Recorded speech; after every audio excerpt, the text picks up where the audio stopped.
Hello, this is Edgar, and I'm welcoming you to the VLF Scout Evaluator Edition video. In today's video, we'll be doing a video owner's manual on this machine, and maybe measuring some specs on it as well.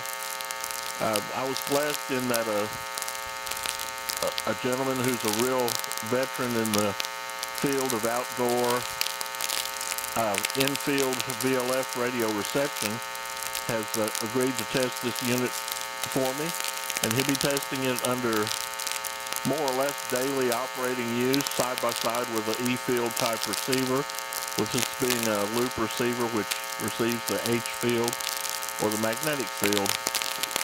So anyway, he was gracious, and he's out west somewhere, and he's in a good spot to test one of these. And of course, I can't travel, and I'm in the east too near the power lines and too much electrical noise to really see what this unit can do. So I'm very blessed because it's really practical and easy to ship this out there. Way cheaper than a plane ticket. So it's a grand deal for me, and I hope it's a good deal for my client as well. Okay, as you can tell, we started with the unit in operation, and probably the easiest thing for me to do is to just go through the features and front panel parts first, and that'll cover most of what this unit can do. We have the input. We have both the dual banana jack, well, 5-way binding post terminals, and the one that I'm using, which is a balanced input via a TRS, a tip ring sleeve plug. These jacks are wired in parallel with the ground of the plug or the sleeve also grounded to this screw. The terminals are good for either using a outdoor loop strung on a tree branch with tent stakes on the corner to form a giant triangle loop, or in my case, if I weren't using the phone plug, I could use the posts and ground to connect to my dual conductor shielded cable. So you use one input or the other. Now up here I have an RCA jack. This is an output, and this can be used to feed the input of an E-field receiver. It operates passively, so just use the power off on this unit, and then what you're using is the input transformer. And the input transformer takes a 1K impedance coming in here and comes out to this point at 200K, which steps the voltage up about 14 times and makes a loop signal a good enough voltage to drive an E-field receiver, which I believe they're going to require higher voltage because they are indeed higher impedance. So the reason I'm using an RCA jack, we'll slide over here, and yep, if I can get them. It may take a second to get these things in here. Let's see what we got here. Okay. The reason I'm using RCA jack on the unit is because an E-field receiver may become unstable being driven right off of the transformer secondary. So with an RCA jack, you can use a custom cable. It'll have to be a short one made out of low capacitance cable with an RCA plug on each end. And for the end that plugs into the E-field receiver, I'm recommending a Nutric or a Switchcraft, a large metal plug. Reason for that is if a person has to add a capacitor or a high-value resistor to stabilize the E-field receiver to get it out of oscillation, there's enough room in that plug for some miniature components. So that's the high impedance passive output. Okay, you see the LED blinking. This is a peak level indicator, and it'll light up before the amplifiers clip. So in my case, we're receiving spheres from lightning, and Tennessee is kind of peppered with lightning right now, and I have lightning within less than 100 miles of here. So it will light the peak indicator quite a bit, almost with every strike.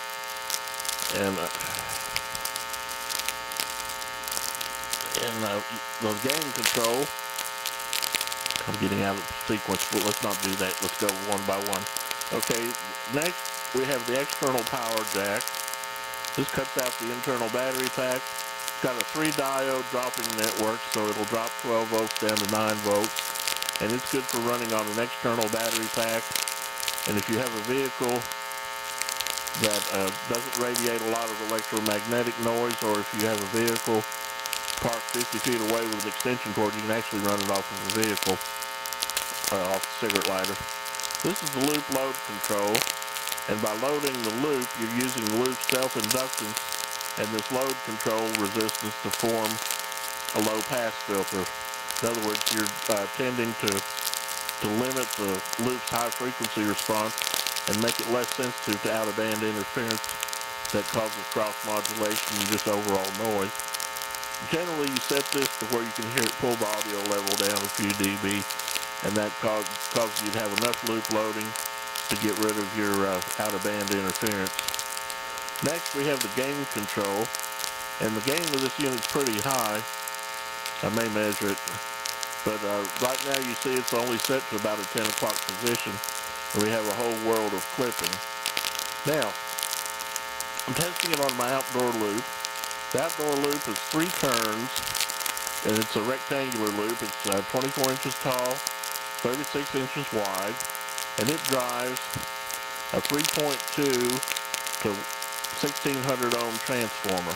So its voltage is stepped up, I'm guessing maybe about 11, 14 times. It's stepped up over 10 times.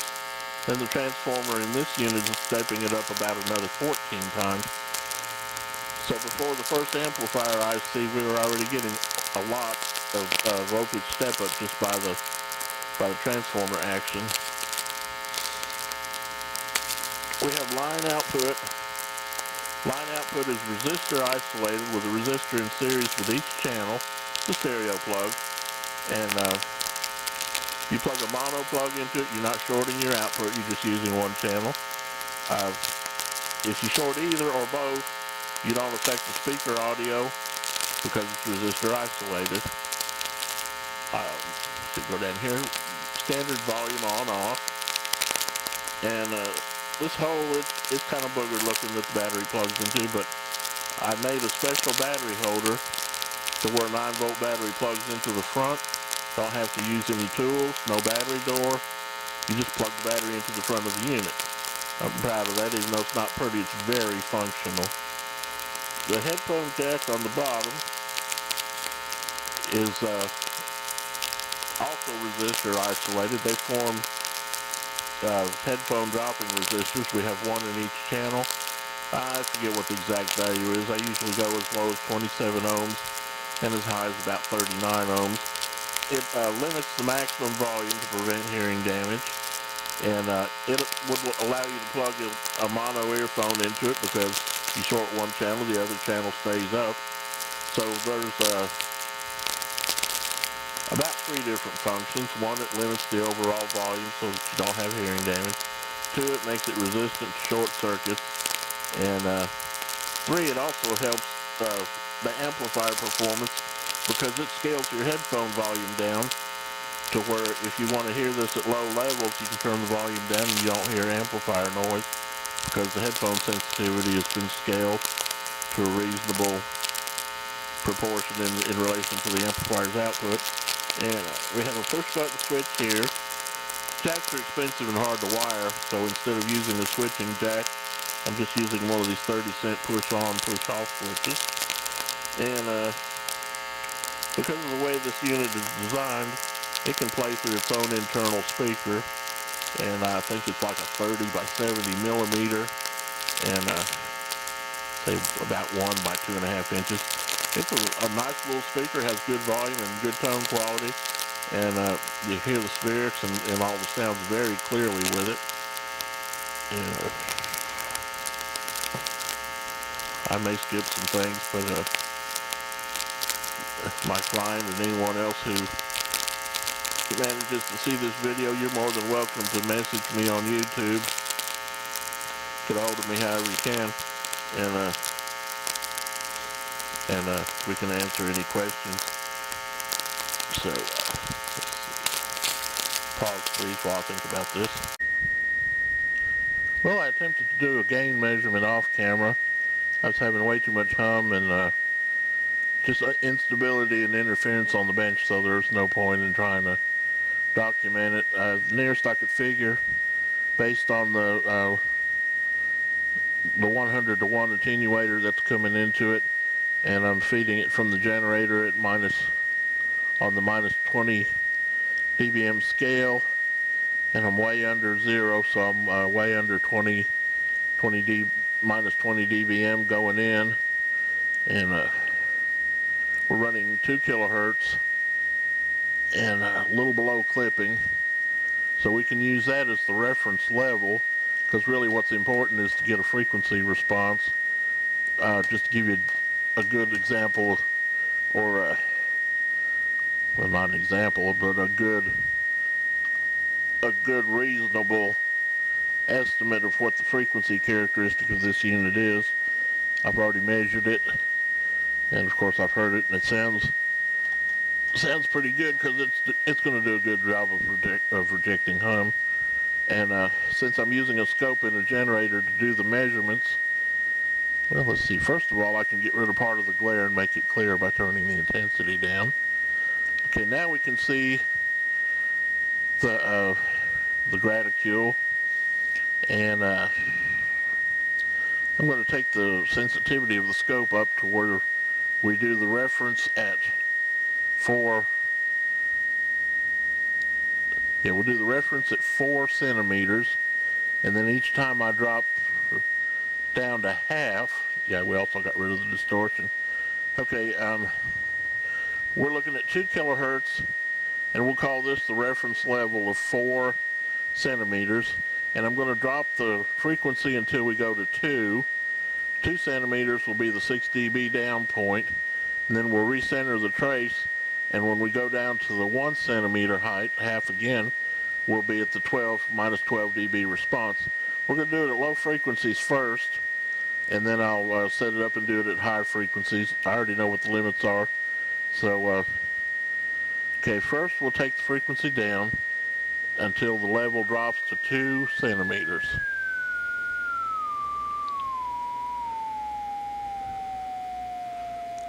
Okay, to make it easier to see, when we drop it again, I'll go ahead and take the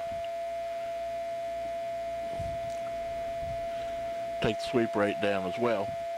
Okay, we're doing 6 dB down at 700 hertz.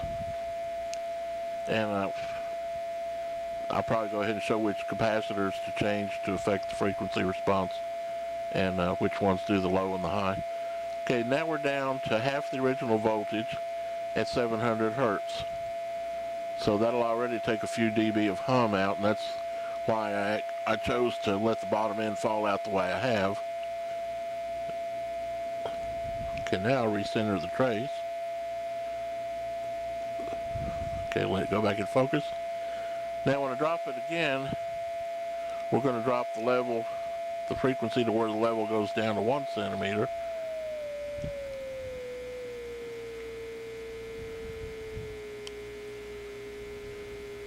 Okay, we're picking up noise, so I kind of have to just judiciously estimate it. Okay, now we're to 1/4 of the original voltage, and we're looking at about 450 hertz. So by the time you get to, let's see, 360 is what? Okay, by the time you get down to the 6th harmonic of the AC line frequency, you've already lost quite a bit of gain, so it tends to filter the hum out. I guess I could, well, let's see, what do I want to do? Yeah, I guess we could play with it. Should I take, yeah, why don't we? Okay, I'm going to take the gain of the scope up, and yeah, it's too much noise. I'm not going to do much good. Okay, we'll go back to the same sensitivity I had before. Okay, then I'm just going to drop the frequency. This particular range on the generator bottoms out at 200, and we should be done. Okay, let's see, that's about 450. Take it to 350. Take it to 250. Okay, at 250 hertz, which is a little over the fourth harmonic of the AC line frequency. It's already really weak. You can barely see it. And go down to 200. That's the lowest end of this scale. And you can see by 200 hertz, it's pretty much gone. I wanted to filter the low end to get rid of as much of the hum as possible, and at the same time leave as much of the low end of the natural radio spectrum in there to make it audible. Okay, now we're going to do the high frequency end, and I'll go up one range, and it starts out at 2000 hertz, so we'll reset it. Okay, and we'll reset it for 4 centimeters high.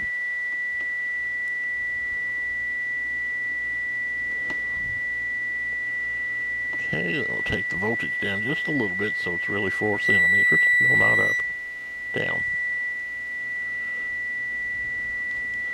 Okay, that's 4 centimeters at the reference of 2 kilohertz, and somewhere in the 2 to about 5 kilohertz range we actually reach peak sensitivity. And okay, same basic effect. I'm going to take the frequency up until I drop down to 2 centimeters high on the amplitude.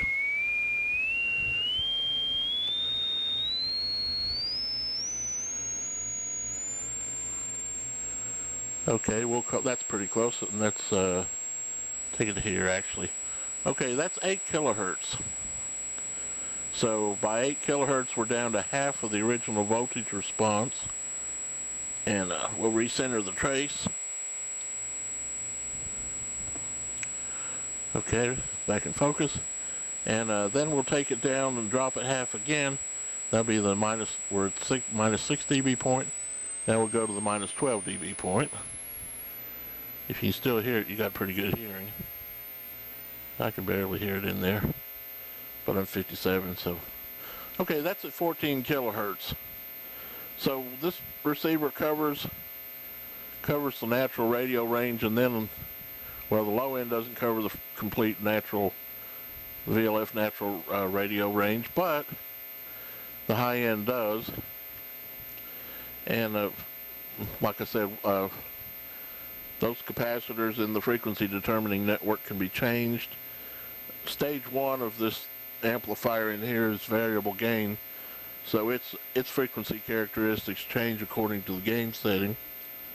And we'll pause, and then I'll do an internal of the unit and show where the capacitors are. Okay, we'll start with stage 1. Now remember, stage 1 is a variable gain, and when you change the gain control, you're actually changing the resistance that goes between the output and the non-inverting input.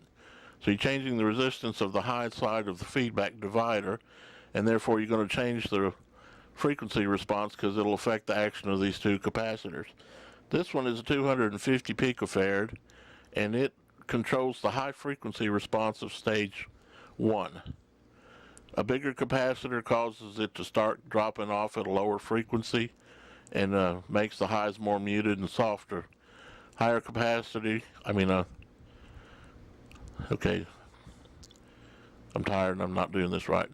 A lower capacitor, lower value capacitor, increases the frequency at which it starts to roll off and makes it brighter. A bigger capacitor decreases the frequency at which the roll-off starts and makes it sound more mellow or softer. Now the low frequency is a 0.1 microfarad, and if you make it bigger, you make the sound softer by putting more lows in it. If you make it smaller, you make the sound more harsh, but you also you thin out the sound and get rid of more of the hum. So if you're in an area of high AC hum, you might want to make it smaller. If you're in an area where you don't have hum, or you can tolerate the hum but just want to hear more of the low frequencies in your natural radio reception, then you make it bigger. Okay, stage 2, the frequency response stays the same regardless of the gain setting because the gain of this stage is constant. Okay, same here, the high frequency capacitor, you make it smaller, you get brighter sound and more highs, and they start to roll off at a higher frequency. make it bigger. They roll off at a lower frequency, you get softer sound. Down here, the thing's taking a walk. Okay, well, that's for the better, because we can see both capacitors now. I'll go with it. Okay, we have a pair of 0.1s in parallel. So if you want to thin out the sound and make the capacitance smaller, take one out, and instead of a total of 0.2, you only have a total of 0.1. Means you drop more of the lows out. And of course, if you want more lows and make softer sound, you just have to add more capacitance. So those are your frequency determining capacitors. And this board is an older version of the green VLF board, Green, made by Far Circuits. The newest version is green VLF 816-2010, and they're still available. They're not very expensive. We'll do a quick walkthrough on this board. Okay, here's the Tamara MET1 transformer, MET01, and it converts 1K to 200K. Voltage step of about 14 times. The IC, sometimes I'll use TLO72s. They clip at a lower output voltage but have a higher input impedance. This one I think is a LM833, and it sounds really nice. I'm real proud of the sound that it gives. Okay, this is the T78LO6 6-volt regulator, and by having regulated power, that means the voltage is steady, noise-free for the preamp, and also when the power amp draws voltage surges and causes the voltage to move while it's driving a load like a speaker, it keeps it from oscillating with the preamp because it decouples the power supply.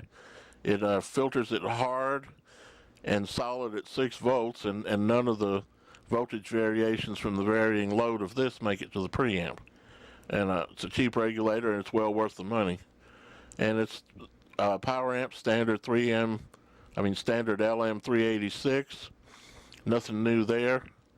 220 microfarads coupling to the speaker.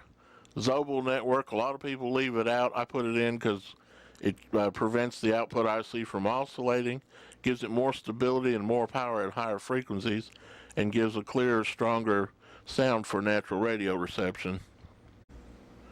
Okay, and we'll just do a quick internal view. Let's see here, we got the 100K loop loading pot, got the gain pot, your banana jacks, Nutric phone jack, tip ring sleeve jack. Here we have the line output jack with isolating resistors. Down here the headphone jack with headphone dropping resistors. Right here the 30-cent push on push off speaker switch. The speaker, you see it's about 1 inch by 2.5 inches. With it being the narrower one, I was afraid it wouldn't sound as good, but it still has plenty of volume, and it allowed enough room to build this special bracket for the plug-in battery holder, which I'm real proud of. Hole didn't turn out very pretty, but it's so practical to be able to just plug a battery in the front that it's nice. Nice not to have to do a battery door or to take screws out to replace the battery. And while I'm at it, I might as well. Okay, this is the inline loop transformer, and phone plug is the output. It's 1K. I've got a couple resistors in here that form a quasi center tap for the 8 ohm winding, and a couple .001s from either end to the middle for RF bypass. We got the 2 conductors and a shield in the cable. The conductors carry the audio. The shield is where the center point of the resistors and capacitors on the 8 ohm side connect to. So that means if your loop happens to receive any AM radio signal in the, I think they call that the common mode, it comes in on both wires. This will drain the RF and static charges to ground. That, I think, is about it. I'm going to put the unit together, test it one more time, and then we'll wrap this up. And there it is, the complete system. Like I said, it's running on the outside loop. It's 3 turns, 24 high by 36 wide, about 20 feet behind the house. It has a step-up transformer in it, a 3.2 ohm to 1600 ohm. and then the receiver has a 1K ohm to 200K ohm transformer in it, so we have quite a bit of voltage step up. Now the system as shown here, we have a 10-inch by 10-inch loop, has 14 turns. I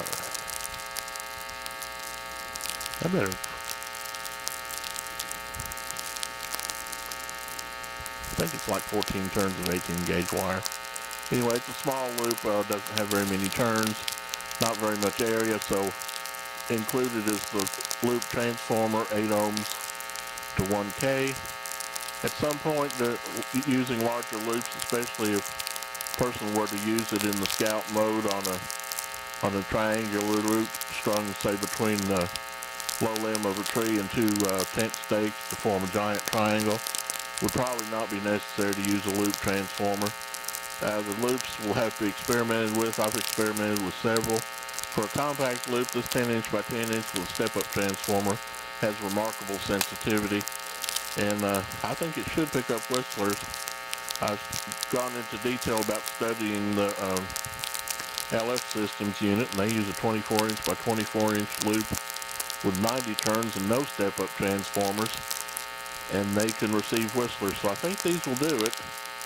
And if not, sir, my client, please, you can tell me to what extent you did have to put a loop on this, or what size and turns it would take before you could actually hear very well, or you can tell me that you're hearing well as it is.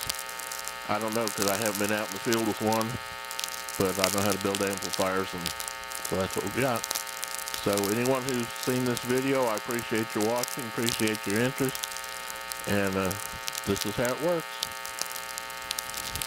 Thank you one more time, and goodbye.